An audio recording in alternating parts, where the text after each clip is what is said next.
오늘은 금융시장에서 리스크가 발생할 때마다 주식시장이 어떻게 변화했는지를 추적하여 앞으로 발생할 수도 있는 시스템 리스크나 신용 리스크, 경제 위기에서 투자자들에게 참고할 만한 비교 자료를 준비했습니다. 일반적으로 금융시장의 리스크라고 할 때는 S&P 500 지수의 변동성을 보여주는 빅스 지수와 투기 등급의 회사채 수익률에서 안전자산인 국채 수익률을 뺀 값을 보여주는 하이힐드 스프레드가 크게 올라가는 현상을 말합니다. 지금 보는 것이 빅스 지수와 하이힐드 스프레드인데요. 이렇게 기본 설정으로 놓고 봐도 되지만 두 지표 값의 스케일이 다르기 때문에 하이힐드 스프레드의 값을 보정해서 좀 더 보기 편하게 수정하겠습니다. 화면 오른쪽 상단의 주황색 버튼을 누르고 포어뮬러의 기본 설정을 지금보다 3배 늘려줄 건데요. 이렇게 하면 하이힐드 스프레드 수치가 낮아 빅스 지수와 비교하기 불편했던 부분이 사라지면서 보기 편해지게 됩니다. 이렇게 수치가 낮은 쪽을 보정해주니까 빅스 지수와 하이힐드 스프레드가 비슷하게 움직이는 모습을 더 자세히 볼 수 있는데요. 그럼 여기에서 오늘 비교해볼 지표인 미국의 나스닥 종합지수를 추가해보겠습니다.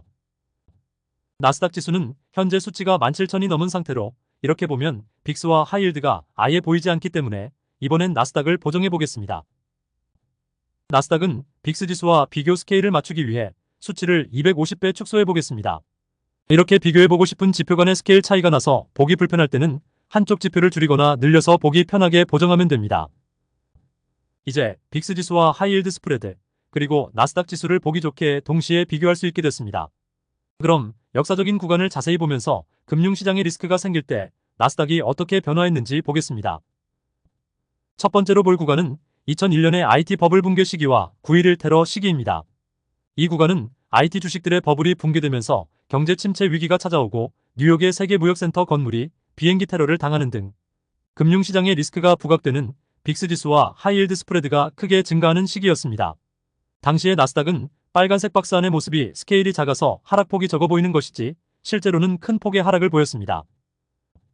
두 번째로 볼 구간은 방금 전과 바로 이어지는 가까운 2002년도로 테러로 인한 아프간 전쟁의 시작과 월드컴이라는 회사의 분식회계 사건으로 08년 리만 브라더스가 파산하기 직전까지는 최대 규모의 파산 신청 이슈가 있던 해였습니다.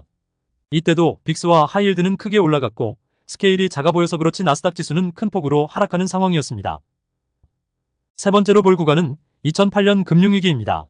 저 때도 지금의 나스닥 지수가 워낙 높아서 당시에 적게 하락한 것으로 보이지만 2300포인트였던 나스닥이 1300포인트까지 엄청나게 대폭락했습니다.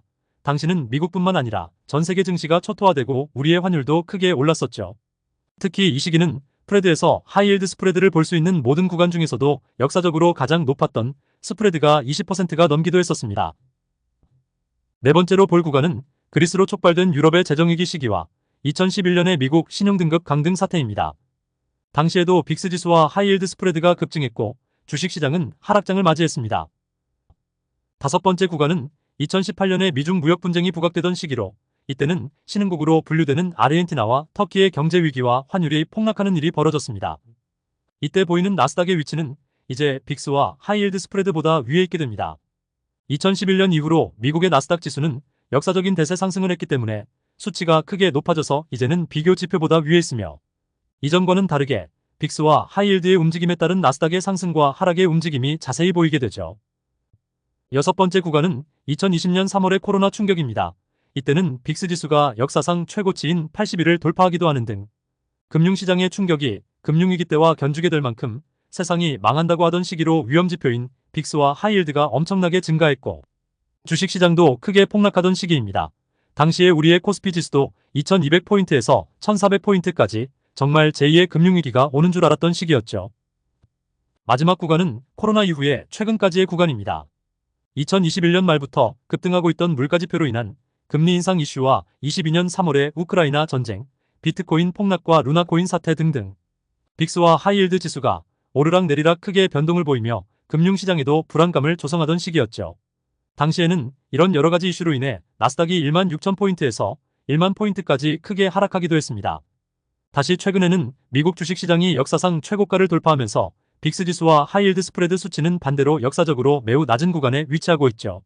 미국이 금리 인하를 할 필요가 없다는 주장 중에 하나도 이렇게 낮게 유지되고 있는 위험신호 지표로 인해 아직까지도 경기가 크게 침체될 조짐이 보이지 않는다고 하기 때문입니다.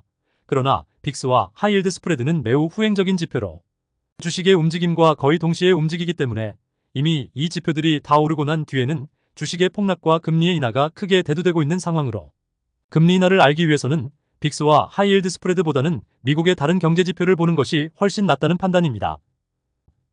다음 시간에는 빅스와 하이힐드 스프레드의 움직임과 다른 금융자산들과의 비교 영상도 준비해서 올리도록 하겠습니다. 투자 중에는 주식만 있는 게 아니라 금이나 환율, 원자재와 비트코인 그리고 가장 중요한 채권도 있기 때문이죠.